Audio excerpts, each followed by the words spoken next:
Hello, j'espère que tu vas bien. Dans cet épisode, je vais te parler de la culture woke et surtout d'un épisode qui s'est passé hier dans le monde de la photo boudoir. Je te raconte ça et ensuite je te dis ce que j'en pense. Donc hier, il y a un photographe boudoir très connu en France, d'ailleurs le plus connu je pense en France, qui a fait une story sur son compte qui dit, donc là je vais te lire ce qu'il a marqué. Donc, pour rappel, je suis photographe professionnel, mes séances sont payantes et j'ai des places limitées pour te célébrer et montrer à ton ex qu'il avait tort de te tromper avec cette pute de Kimberly et qu'il peut se noyer dans ses larmes de seum avec sa chouin en carton. Voilà, ça c'est ce qu'il a marqué. Comment je l'ai su? Je l'ai su parce qu'il y a eu une vague de partage de photographes et de modèles boudoirs qui l'ont dénoncé, qui l'ont littéralement enterré et le photographe du coup s'est pris une, déferlante de merde dans la gueule, voilà, je peux pas dire les choses autrement et bah, je du coup, j'ai regardé un petit peu ce qui s'était passé et honnêtement, pour moi, le message est assez choc. Voilà, c'est quand je l'ai lu, je me suis dit: «Ah ouais, quand même, ça y va». Mais voilà, en aucun cas, je me suis dit: «Mais c'est un grand malade, ça va pas la tête» et en fait, il y a énormément de personnes qui ont repartagé la story, beaucoup de photographes boudoirs, puisque moi, je suis majoritairement sur Instagram les photographes boudoirs et non les modèles. Donc j'ai vu un petit peu ce qu'ils disaient eux. J'ai vu des trucs, franchement, ça m'a un petit peu pas choquée parce que plus rien ne me choque dans ce monde. Mais vraiment, je me suis dit: «OK, là, ça m'énerve. Ça m'énerve parce que c'est un photographe que, sans le défendre, pas du tout, mais je le suis depuis plus de 2 ans. En 2 ans, il a jamais rien fait de mal ou il a jamais, dit quelque chose, de borderline comme ça et c'est la première fois qu'il dit un truc un peu, ouais, qui peut être mal pris, OK. Et en fait, j'ai l'impression qu'il y avait tous les vautours autour qui attendaient le faux pas du photographe vedette de France pour l'attaquer et dire: «Ah regardez ce qu'il a dit, ah!» et en fait, plein de stories qui disaient: «Oui, c'est censé être le meilleur photographe boudoir de France, il dit des trucs comme ça. Il est censé, enfin il prône la bienveillance, le respect pour les femmes et il dit ça. C'est un mec cisgenre, donc ça ne m'étonne même plus» et en fait, je me suis dit: «OK, le mec, ouais, il a peut-être utilisé des mots que moi je personnellement je n'aurais pas utilisés, mais c'était tellement enfin moi je l'ai pris vraiment comme du second degré, un petit peu comme, ben, tu sais quand on parle entre filles et qu'on dit: «Ouais, nin il m'a trompé avec elle et tout». Mais je l'ai pas mal pris en tant que femme, tu vois? Et je sais pas toi ce que tu en penses, mais je pense que cette histoire est allée beaucoup trop loin et ce qui m'a le plus dégoûtée, c'est de voir des photographes se servir de ça pour enfoncer le mec, pour ensuite dire derrière, «Regardez ce qu'il a dit, moi, je ne suis pas comme ça, alors, pas du tout.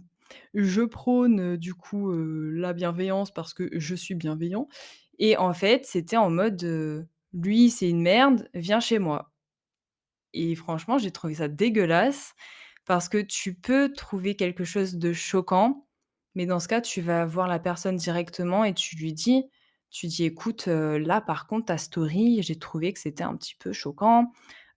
Pour moi, les mots que tu as utilisés, ça va pas du tout» et voilà, tu règles ça comme un adulte. Mais en fait, on est dans un monde et je parle du monde de la photo, mais ça doit être pareil, partout, où, les gens ne communiquent plus, ils s'attaquent, ils s'agressent pour se mettre en lumière derrière. Voilà, c'est tout ce que j'avais à dire. Non et du coup, je vais rebondir aussi par rapport à la culture, woke. Du coup, si tu es un petit peu sensible, je te conseille de partir. Non, je déconne. Mais ouais, en fait, j'ai l'impression que plus ça va, plus dans cette société, si tu es un homme blanc cisgenre, tu es un gros connard et que tu dois fermer ta gueule. Désolée pour le langage, mais bah, non, en fait, pas désolée.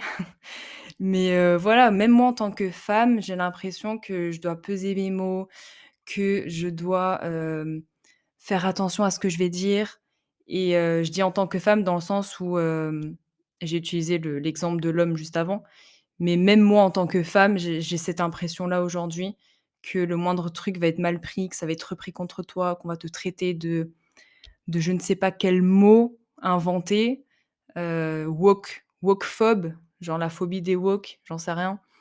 Mais ouais, j'ai l'impression que plus ça va et plus, ça devient n'importe quoi. Je sais pas ce que toi tu en penses. Ça, c'est un sujet qui m'intéresse énormément et je vais être 100 transparente avec toi. Ce podcast, enfin cet épisode, je crois que c'est la troisième, quatrième fois que j'essaie de l'enregistrer parce qu'à chaque fois je le fais et je me dis: «Non, est-ce que je vais vraiment le publier là?»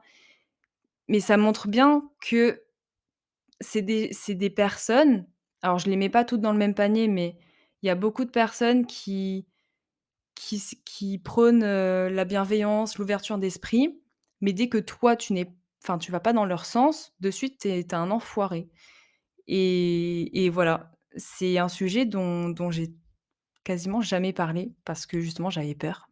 J'avais peur qu'on me dise: «Oui, toi tu n'es pas ouverte d'esprit», mais rien à voir en fait. Les gens, ils font ce qu'ils veulent. Je m'en fous complètement, mais à partir du moment où tu essayes d'imposer ta vision des choses à mon monde, enfin à ma vision à moi, ça va pas.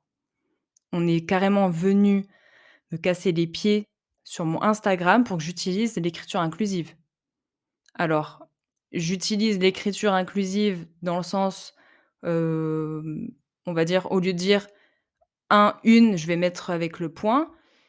Mais, ne me demandez pas d'utiliser des mots du style, «Cet homme est enceint». Voilà, et je dis ça, mais il y en a plein d'autres qui sont sortis, où je trouve ça aberrant.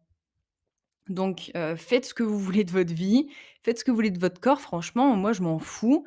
Un être humain, ça reste un être humain, il mérite, bah, du respect. Mais n'essayez pas d'imposer votre vision aux autres. N'essayez pas de venir en disant: «Oui, alors tu devrais vraiment faire ça parce que sinon un tel, il va dire ça». Voilà, c'était, pas un coup de gueule, mais j'avais envie de partager ma vision aussi, avec toi parce que, j'ai l'impression que si on va pas dans le sens du wokisme aujourd'hui, on n'a pas le droit de parler ou alors on va tout de suite être traité de facho ou de je sais pas trop quoi.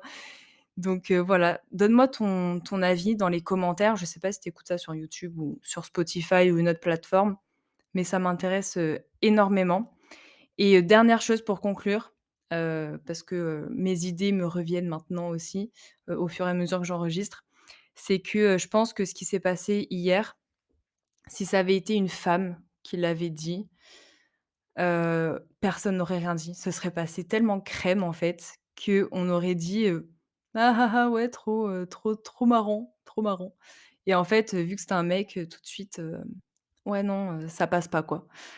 Voilà, en tout cas, je te dis à très vite dans un prochain épisode. Ciao, ciao.